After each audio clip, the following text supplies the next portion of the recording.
2 ദിവസങ്ങളിലായി പെയ്യുന്ന കനത്ത മഴ നാടിന്റെ പല ഭാഗങ്ങളും വെള്ളത്തിനടിയിലായി. മിക്ക സ്ഥലങ്ങളിലും വാഹന ഗതാഗതം ഭാഗികമായി തടസ്സപ്പെട്ടു. ബസ് സർവീസ് വിവിധ റൂട്ടുകളിൽ നിലച്ചതോടെ വടകര പഴയ സ്റ്റാൻഡ് മിക്ക സമയങ്ങളിലും കാലിയായി കാണപ്പെട്ടു. റോഡിലെല്ലാം വെള്ളം കെട്ടിനിന്നത് നിരവധി വാഹനങ്ങൾക്കാണ് കേടുപാടുകൾ പറ്റിയത്. ചില പ്രദേശങ്ങളിൽ ശക്തമായ വെള്ളക്കെട്ടാണ് അനുഭവപ്പെട്ടത്. വടകര വില്യാപ്പള്ളി റൂട്ടിൽ വാഹന ഗതാഗതം ഇന്ന് ഭാഗികമായി തടസ്സപ്പെട്ടു.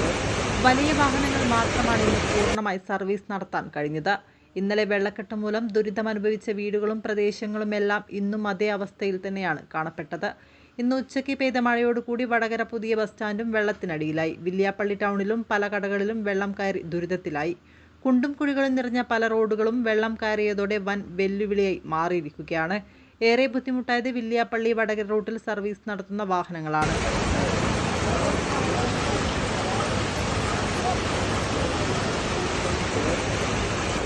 Full ball,